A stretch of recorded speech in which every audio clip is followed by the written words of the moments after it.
Well, it's basically like every virus you can think of is circulating right now and which is annihilating people. And it got us thinking about boosting immunity. So today we invited Dr. Angela Tran to join us this morning. We love having you. Happy New Year. Happy New Year. Good morning.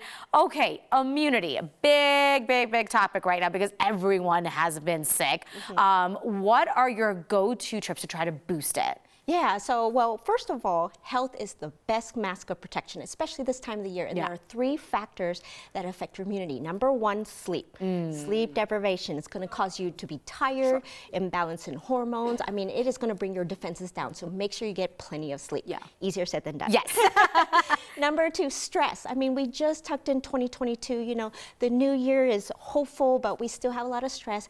I tell everybody prioritize self-care. It's really important for you and your body. And finally, number 3, managing your weight. We did say goodbye to holiday cookies, but again, that 5-pound weight gain can cause inflammation, stress in your body, affects your immunity. And as a medical weight loss doctor, these are the factors that we're addressing. Okay, so when it comes to stress, right, like people are busy, right? They got the families, they got work, they got all this stuff going on. I mean, if they're saying, all I can do is like 10 minutes of a free yoga video on YouTube or a 15-minute walk, like is that worthwhile? Like, should be like, go do it? Yeah, 100%. This is the New Year resolution month. I get so excited because number 1, you really need to focus on your nutrition.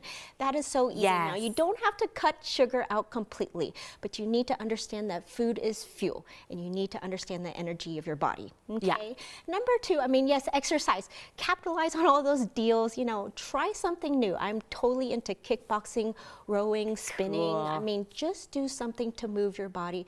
And finally, number 3, you said it, mindfulness and meditation. I mean, we spend so much time dwelling on the past, worrying about the future. It affects our mental health. So we want to center ourselves and really understand that we are the solution to our problems. Okay, so talking about nutrition, right? Because a lot of people kind of take a double look at what they're eating and stuff.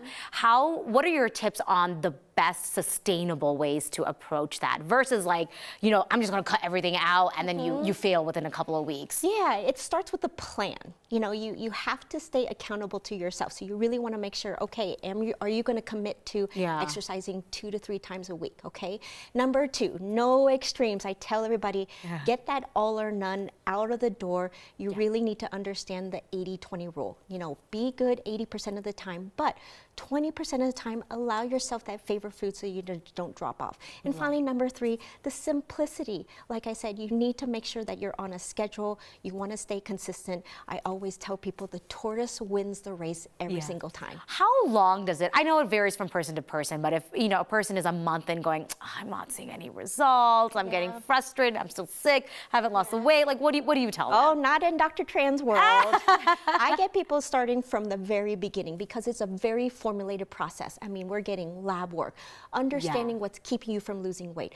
Then we actually have you with a registered dietitian to understand, you know, what are the carbs, fats, and proteins, how does it fit into your lifestyle, and again, mindset. You know, you are your worst enemy, and we really address that from the very start so that you just really understand, let's just get all of the barriers out of the way.